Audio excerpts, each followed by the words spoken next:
actual author. He's a school teacher. We love our teachers, right? And I learned today that he was a firefighter. Oh my goodness. So he might say a little bit more of that, but that's really, really exciting. So we're happy to have you. We have a lot of programs here at the Boynton Beach City Library. So we have books. We're books and beyond, right? We have books. We also have ebooks, a lot of digital resources. If you have a business or a friend that has a business, we have many small business resources as well.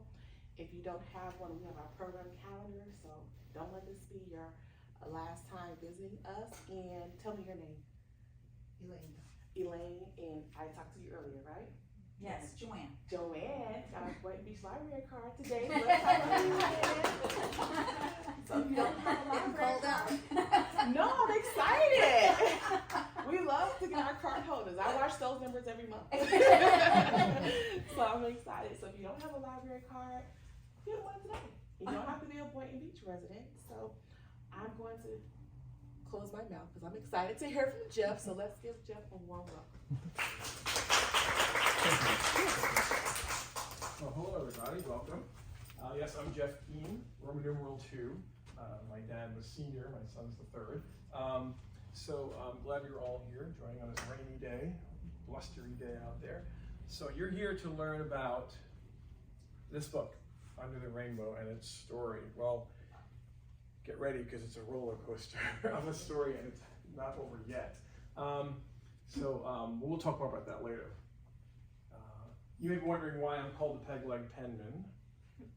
She said that I was a firefighter, and I was for about 10 years in New York. But after my first year, I got into an accident in the line of duty, and which resulted in the loss of my foot below the knee. So got back in the fire department for 8 more years while I was finishing up college, and I moved to Florida and became a teacher, so among other things. So let's get started, okay? I went the wrong way. Okay, so why a book about the ruby slippers? I don't look like a ruby slipper kind of guy, do I? Look like a pirate, actually. Maybe we need some background first before we get into that story. So how did I become an author at the ripe old age of 46 years old in 2016?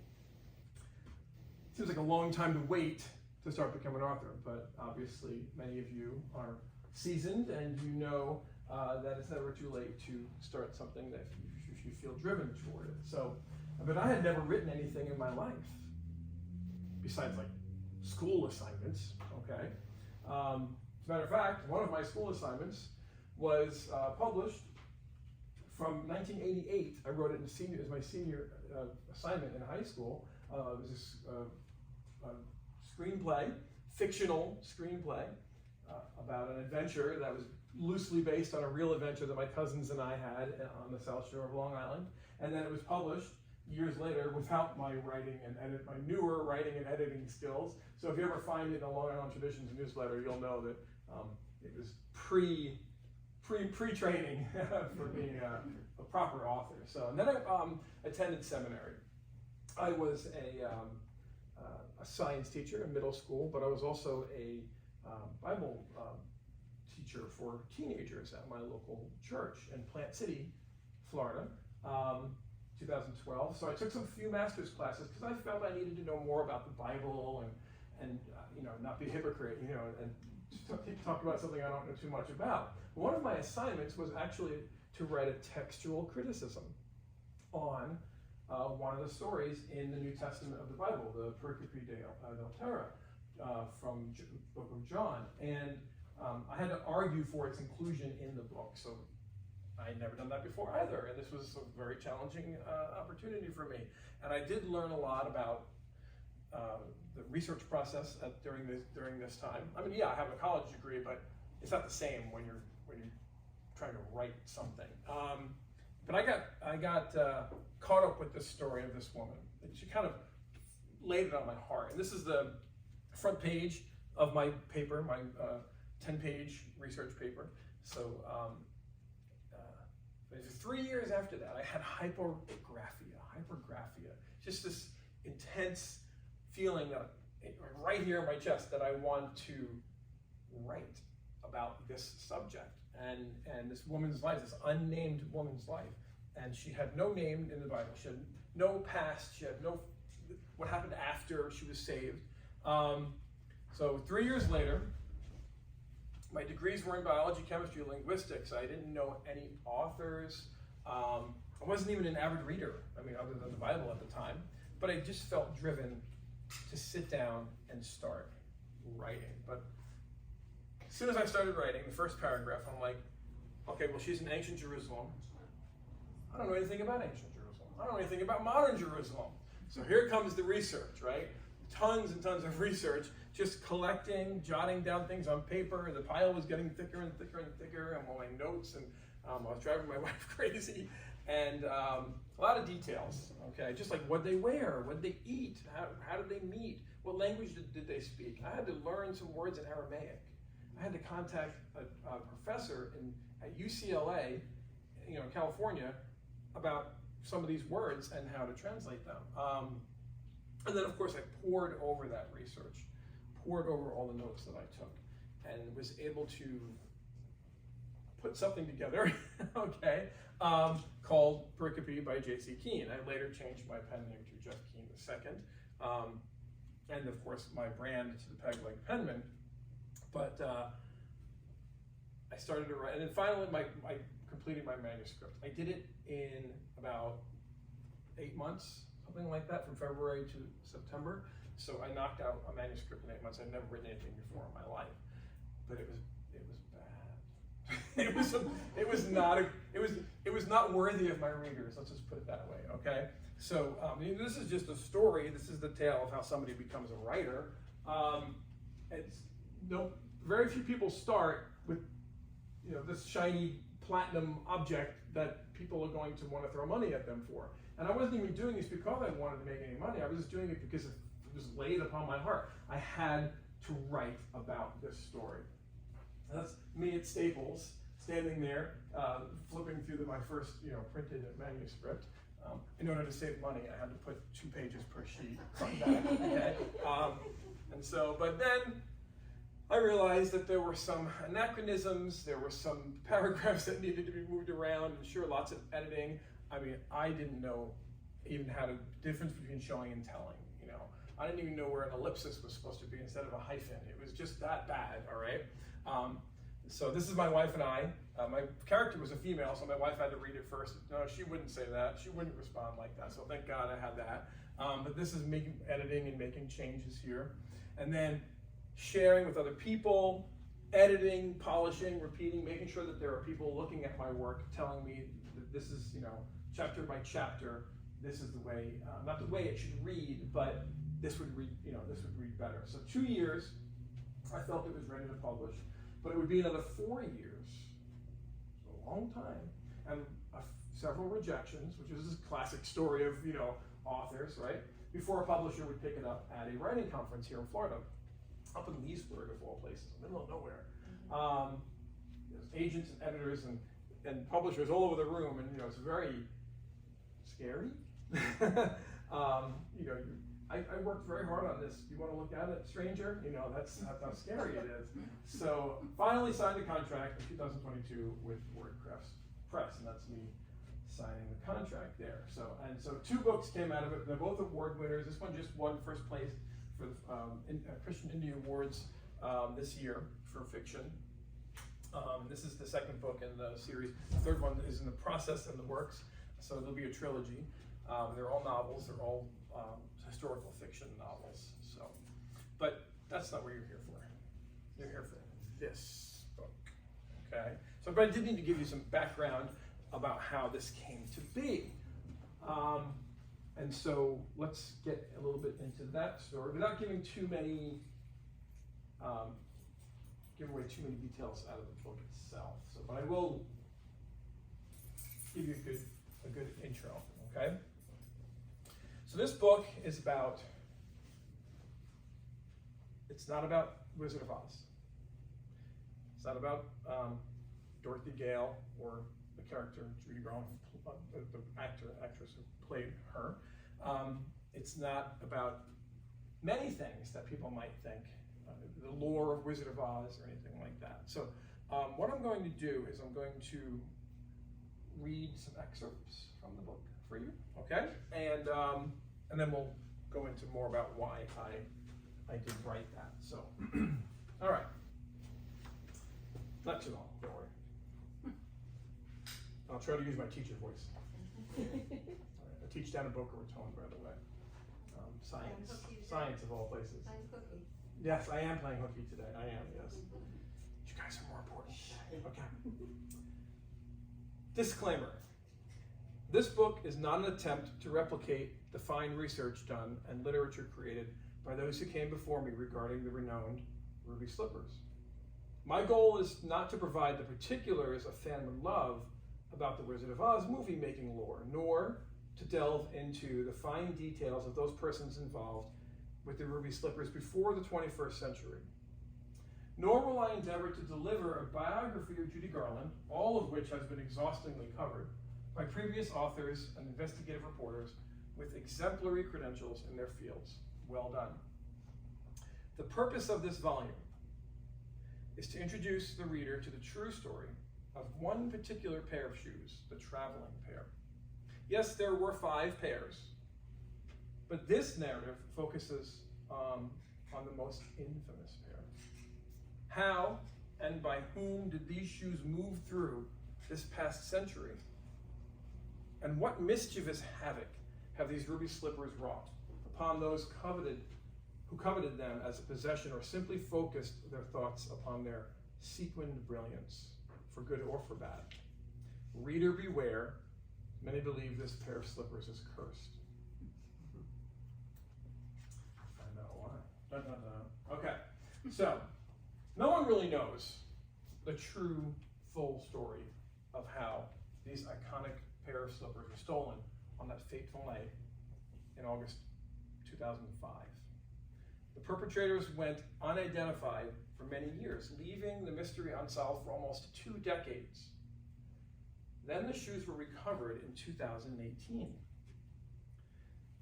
So I expose what happened in the 13 years between the theft and their recovery by linking factual evidence, an exclusive interview, and a myriad of news reports, all to be revealed in the succeeding chapters of the book. But for now, as for the theft itself, it may have gone down something like this. So I talk about 2 people here. Kent, whom we're all familiar with, Kent Anderson, Louis Anderson's brother, now deceased, both of them actually. And then I name a second person called Carl. Who knows who Carl is? Question for the group. Anybody know who Carl is?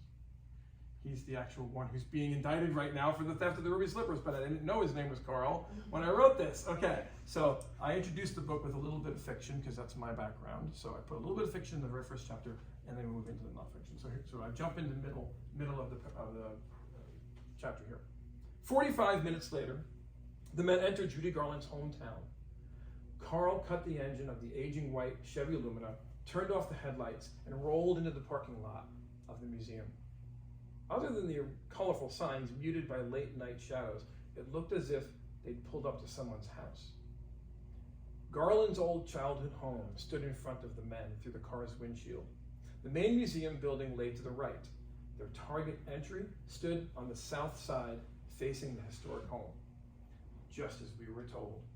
With baseball bats in hand, the men exited the dark property and slithered along the wall under the cover of a row of short evergreen trees. Kent eyed the window, scanned their surroundings, and drew his arm back. "Wait!" Carl's coarse whisper echoed off Garland's home. "The alarm."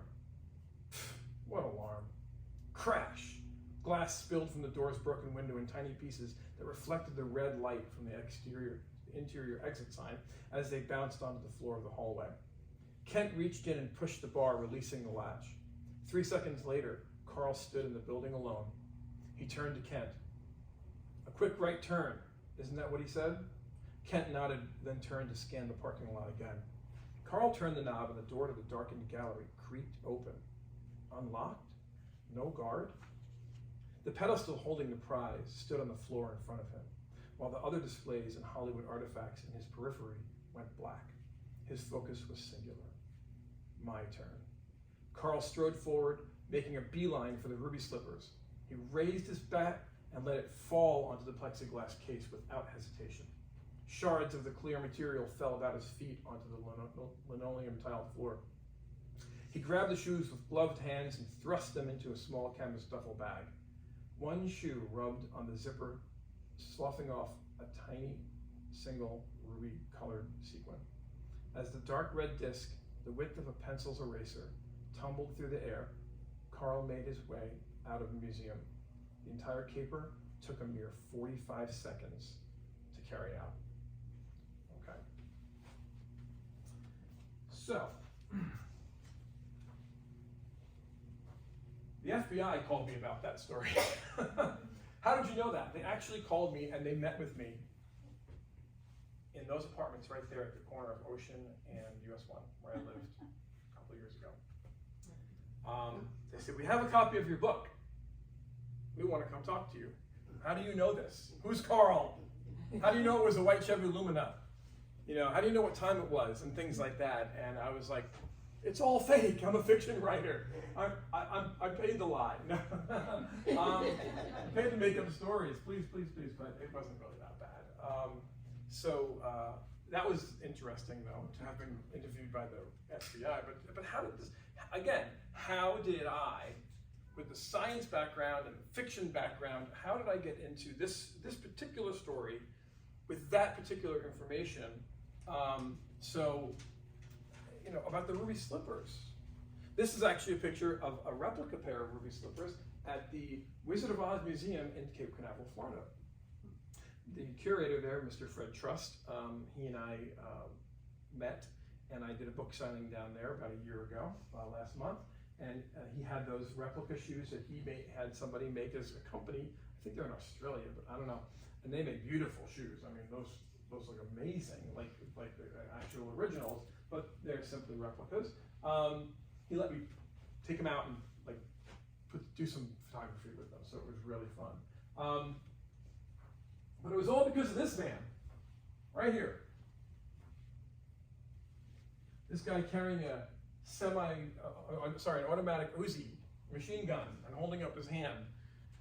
That's a strange tie, isn't it?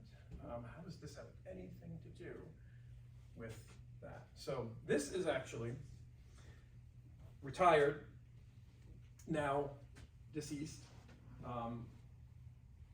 U.S. Secret Service agent Michael Insabella. Here's the full picture.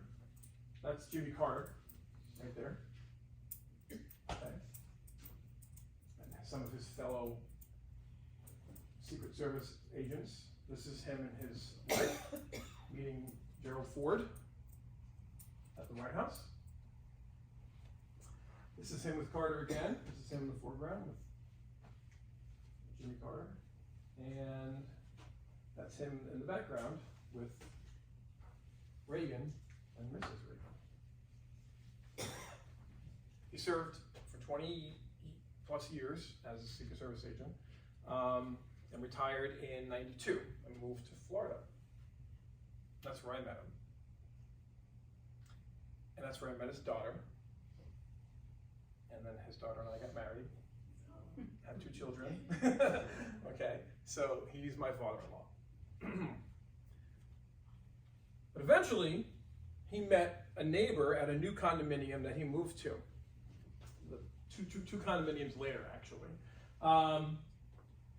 Here in Florida, in Jetson Beach, and then all hell broke loose from the conversation that Michael Insabella had with one of his neighbors, poolside.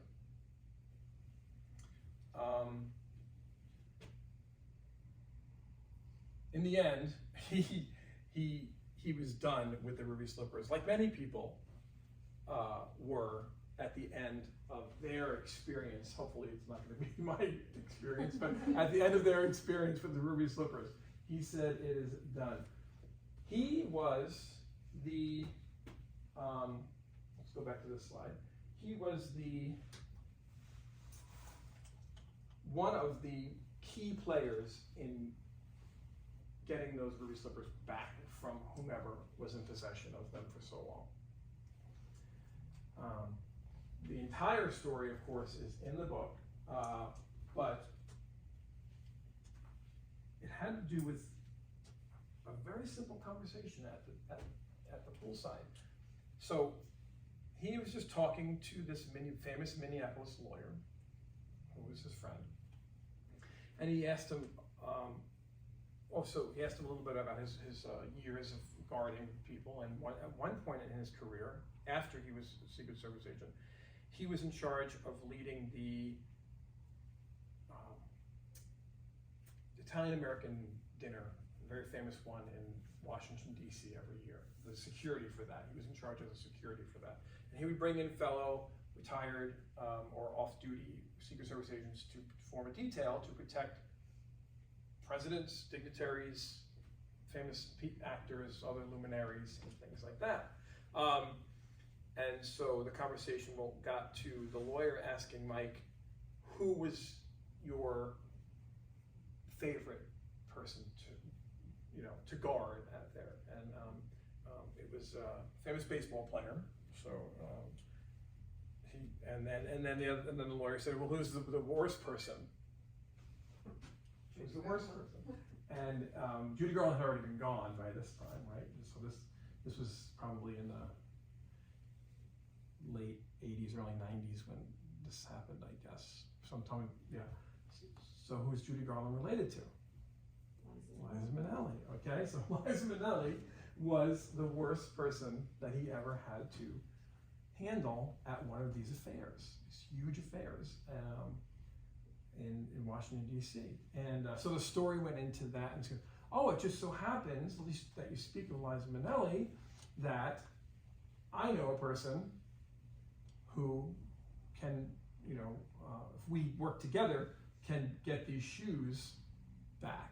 And of course, Mike had no idea that the shoes were even stolen. No idea. So he had to do some research himself, and through a long series of negotiations with insurance companies and law officials, they came to an agreement that the shoes would be turned over for insurance payout. Okay, but it turns out that the FBI had other ideas, and Mr. and Isabella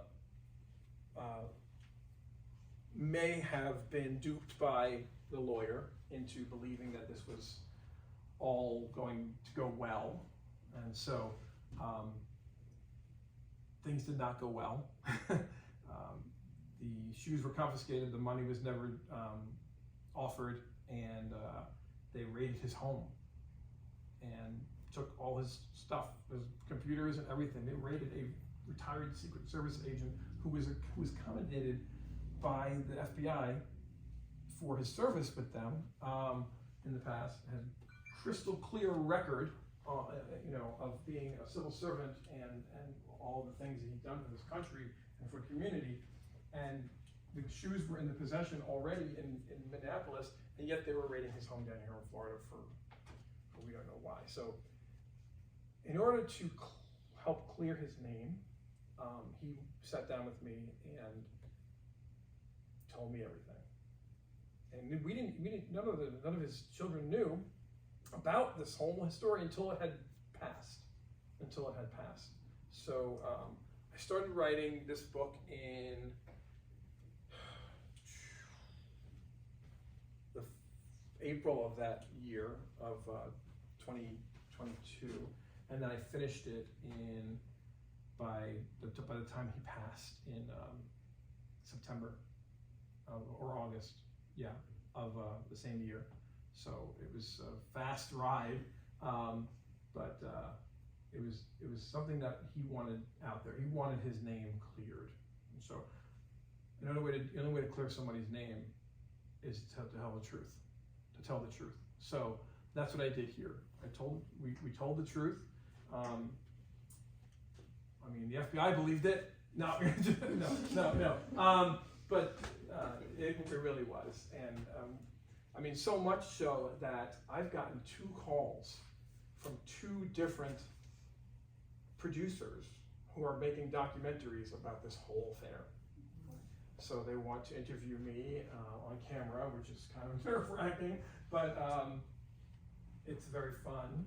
And nonetheless, I told them, I said, you're just going to do a documentary? Do you know the convoluted number of events and characters that are involved in this story from the beginning of their creation back in pre-1939 to now and beyond? I mean, we're waiting till January till this guy gets sentenced, right?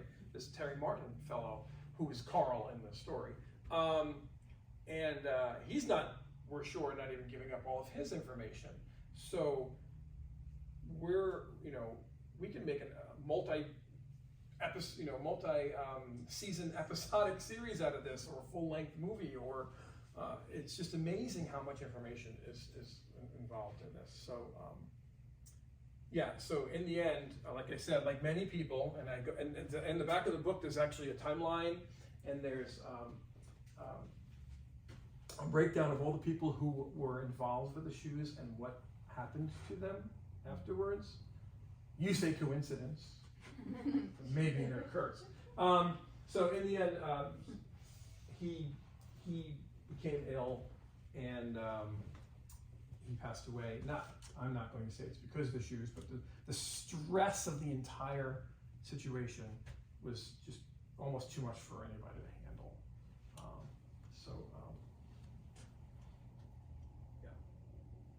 So I'm going to read one more piece out of here, and then I will open up the floor to questions, if that's okay. Okay. All right. The tragedy of the ruby slippers has been described in the pages of this book, and it may be difficult for an outsider to understand how an inanimate object could be the cause of all these events. There is another sample of evidence yet to share. American actress and singer Frances Ethel Gum, better known to the world as Judy Garland, died of an accidental barbiturate overdose at the age of 47 on Sunday, June 22nd, 1969. The ruby slippers were found only a few months later in the spring of 1970 by Hollywood Robin Hood Kent Warner. Emma Bull, an American science fiction and fantasy author, is quoted as saying, "Coincidence is the word we use when we can't see the levers and the pulleys." The Wizard of Oz, from behind the shiny green curtains, pulled his levers and used pulleys to convince others of his power. Is the coincidence of Garland's passing and immediate finding of her shoes the universe just pulling strings? Or is something more sinister at play? Are you thinking what I'm thinking?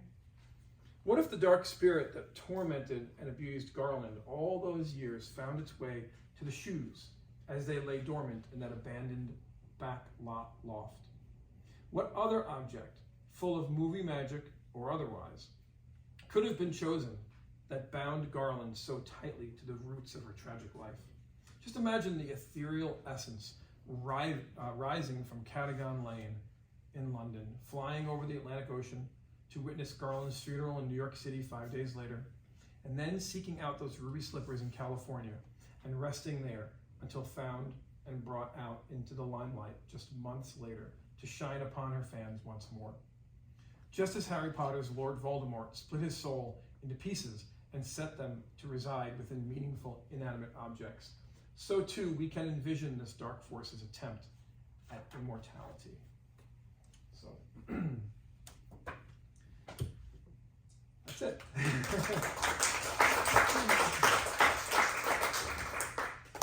Any questions pertaining to anything you want to? Go for it.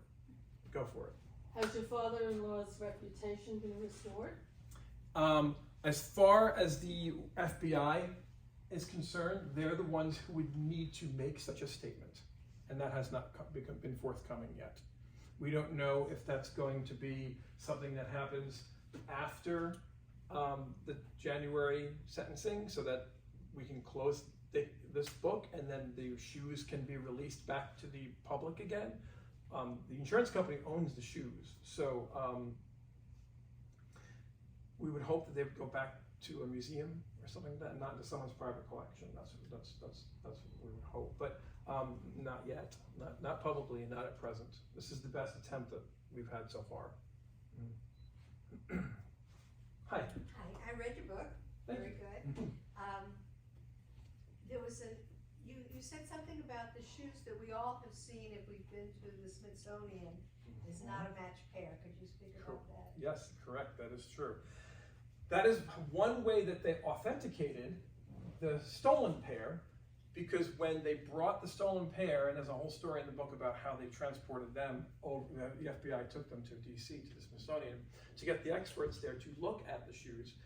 They realized that they were both two different sizes, a left and a right, and those were the ones that have been in the Smithsonian for years, were also, and so they were mismatched pairs of each other. And that is one of the ways that they were able to authenticate the shoes as the real ones, one of the real ones from the movie. So, and like you said, there may have been more pairs, we don't know. 5 were brought into the open. One of them was never used in the movie. It was what's called the Arabian pair. They have like a curly toe almost on the end. There is a picture of, at least one picture of Judy Garland wearing those shoes in pre-production, just for testing it out. But the other ones were definitely used including this pair as well, the traveling pair. So yeah, there's a wonderful website. They should make a book about it, but it's the entire scientific breakdown of the shoes at the Smithsonian and what the sequins are made out of down to the molecular level, and the fake glass rubies that apparently Kent thought that were real. That's his story. I don't know if that's true or not. None of us know if that's true or not. And that's why he stole them in the first place. It sounds like a pretty foolish idea. It doesn't sound realistic, right? Anyway. Can I ask how many people in the room have actually been to the Smithsonian and seen the slippers? No? I'm shocked. I saw the pair that was at Disney World, at the MGM Studios, which is now Hollywood Studios. So I saw that pair, and that was an entirely different pair than those, yes.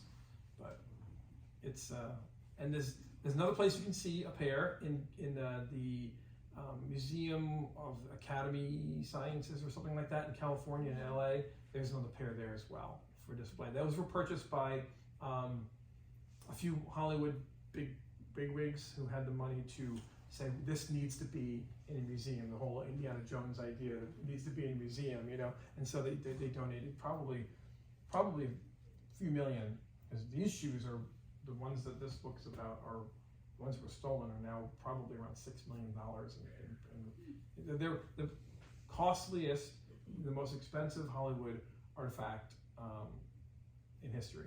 Yeah, it's wild. It's just wild. Just two things. The Museum of the Wizard of Oz in Cape Canaveral, I've never heard of it. Oh, it's relatively new. It's only been around for a couple of years now, and he's grown immensely since then. The curator's name is Fred Trust. He has an immersive room as well in the back where you feel like you're walking through scenes of the book. Oh, it's wonderful. And then he's got some other things that come up after that, and he's been growing that as well. It's a very unique experience. He's got artifacts there from the movies, but the books as well. He's more into the books. He's from Russia. He's a very interesting character. He's got dolls, one-of-a-kind things. It's just an amazing little place to go visit if you ever find your way in Cape Canaveral. Wizard of Oz Museum, yeah, in Cape Canaveral. Is the reason the FBI is still holding on to the shoes is pending a trial, and do you believe they'll release them? And when they release them, do you think they'll match the pairs? Wonderful questions. Those all seem like reasonable, logical things to do. But I have other experience with large governmental agencies, for example, the EPA, that when they say something, that's it. We do never go back on what we say. So it's really hard to say if someone is going to find the moral and courage to speak up and have a brain and a heart to do that. I've a lot of research, trust me. I know all about the characters and everything. So yeah, I really wish that those things would happen. We all do. Anybody who's a fan wants the right thing to happen. So I feel you. I really do. But I don't have any answers. I don't have any answers. Those answers will hopefully come out in the next few months, particularly with all the attention that's going into producing documentaries on major streaming sources, you know, Amazon Prime, Netflix, things like that. So those things are in the works right now. And apparently there's some other weird evidence going on as well that the FBI is rumoring that they're looking into, but they won't share anything, of course. I'm in contact with the reporter from Minneapolis, and she feeds me little snippets here and there. So, Where is the trial going to be, and are the shoes insured by Lloyd's of London? no, they're insured by a company called Essex, which used to be Merkel. I think those are the names. I'm getting them correctly from the book. Unless they've changed again, unless they've done some deal, you know, how they sell your mortgage like every year to another company. I don't know if insurance companies do that too. But and the other part of the question. Where is the trial taking place? I would assume in Minneapolis. I don't know for sure though. I mean, that's where the local municipalities are. That's where the crime took place. I believe that's where. I think that's where he lived or lives at the moment. So we're in that area, you know. Yeah. But look up Pam Dowell. Pam Dowell. She is the reporter that has covered this exclusively. She's had conversations with Kent's son and or no, not Kent, Terry Martin's son, who's on trial now. And so she's got the inside track. Pam Dowell is the one you want to look up, yeah. On the case. So I focused on the shoes. Now, had I not written in this book and was still writing it, there'd be another probably 2 or 3 chapters, you know, and even after this is over, there's going to be more chapters. I don't know, maybe we'll do a volume 2. Who knows? I don't know. Who knows? Over the rainbow or something. Well, you know, the reason it's called Under the Rainbow, and you know, an author struggles with their titles for their books. I know that there are other things out there called Under the Rainbow. I know that the original term is Over the Rainbow, somewhere over the rainbow. But I don't know if you've ever seen the reveal by the FBI when they pulled the cover off of the recovered slippers, and they were in plexiglass case again on the table, and the female special agent pulls it off, and she goes, and she says, "Under the rainbow." She blew it. You know what I mean? I don't know why she would use that term. So I'm like, perfect. I'm going to steal that and use it. And titles are not copyrightable, so you can have multiple titles. Titles are not copyrighted. You cannot copyright a title. So, which is interesting. Which I didn't know until I did the research. So, a lot of copyright issues. Gotta be careful about that. Yes. Question that I gave you before about the latest book. I want to address to your first book. How much your original manuscript of your first book was different from published?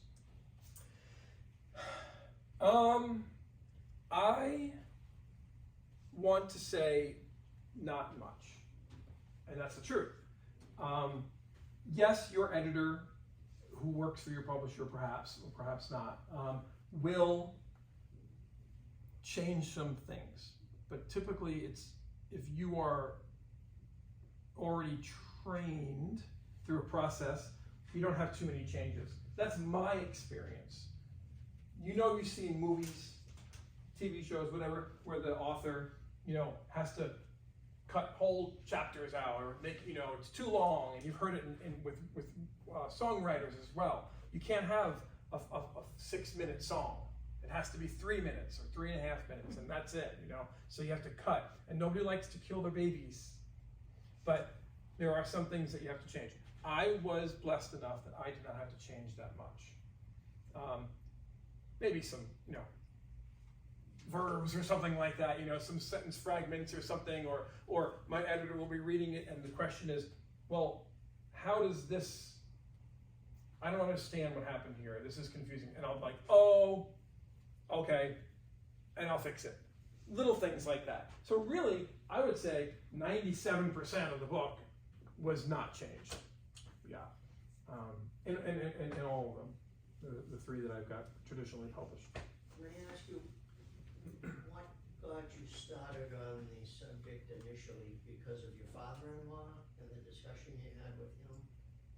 And did you ever get to the research must have been so intense, did you ever get to the point where you just said, hey, I gotta push it aside for a bit and Always. and cool down and then come back? That's always the case. That's with anything. If you're working on a car engine, it's the same thing. If you're doing a painting, you know, anything that requires crafting or creativity, you can exhaust it. And that's not good for your creativity. Now, I tell my students creativity is one of the things that the more you use it, the more you get.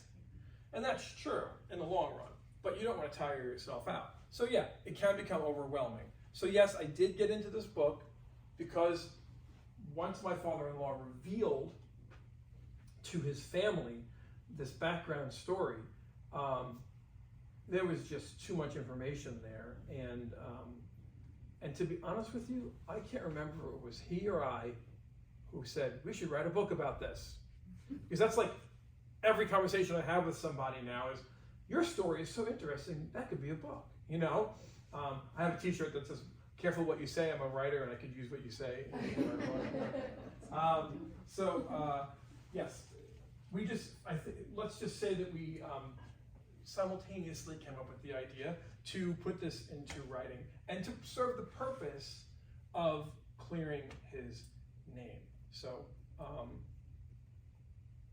and because we stuck to the truth, and because there was a storyline, a clear, factual storyline already in place, there wasn't much editing that was necessary. Yeah, I think that's my experience with this. Now, every book is different. My novels were a little bit different also. I would say that a lot more of my own research went into my novels than you know, because things that happen today, I can describe a crime scene because everything's modern. Now try to describe the same crime scene that happened 2,000 years ago. You can't, unless you have some background knowledge. Thank God for the internet.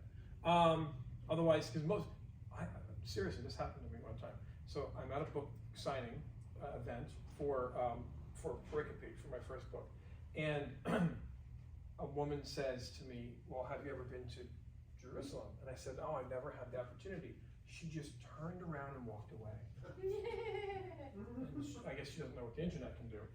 But the internet can immerse you deeply into everything that we know about it. Now, yes, do I want to go to Jerusalem? Yes, I do. Do I want to visit all the different locations that had to do with the Wizard of Oz and go to like that? I also would like to do that because now I feel a little tied to it. It's amazing what can be done with the internet. And watching videos and looking at archaeological digs and just all the research that's out there. We live in the information age. It's quite possible. It's quite possible. How many books have you written, and are they usually, are some of them just from your head, or do you base it on something? Well, like I said, the first one was because I wrote a paper in seminary about that story, and I just felt like this person, I did lots of research first. Did anybody ever write a book about this before? You know, and this was my first book. I do have these 3 books that are traditionally published. I have one other book that is not. It's in the process of, and I have another book that's also in the process of. That was it's a memoir anthology, so a little more close to home. But again, the first one, it's just like you have to kind of love your subject you know? Otherwise it's not fun. And I didn't get into this because I wanted to make money. I started researching and doing this because I wanted to write about it. That's it. I just wanted to make a story. I wanted to give this person something bigger than what was given to them already. And maybe that's why I wrote Under the Rainbow as well. Maybe I wanted to give my father-in-law more than what had been handed to him, you know? Did you use professional researchers? Oh, absolutely not. I have a degree in biology and linguistics, chemistry, and background in those areas, and I worked in science labs. You know, I was a firefighter, so investigating fire scenes. You know, I have some background information, knowledge and experience with that. So no, and I'll be honest with you, I don't think anybody needs a professional researcher in fiction. Nonfiction, you might need to have someone look into something in particular, but again, look at this library and look at the resources you have at your fingertips on your phone. Your phone is, I tell my students, you think it's a toy. You don't know what you can do and the amazing things that could make the world a better place with your hand, with what's in your hand right now. It's mind-boggling where you can go. Yeah, you may have to pay a little money to get into certain journals or those types of things, library systems. But no. Now, would it have been faster? Yeah, but would I have been able to understand it as well myself and paint the picture of that time period, or paint the picture of the crime scene if somebody else had done the research for me? So I would suggest not, if you're going to write, to do your own research, for the most part. Not to put down any professional researchers. They might be worth something. Anything else? That's it. Now I think we're going to open up for signing books, maybe. Yeah. So if the books that we have on the shelf are checked out. Yeah. But he does have books available for you to.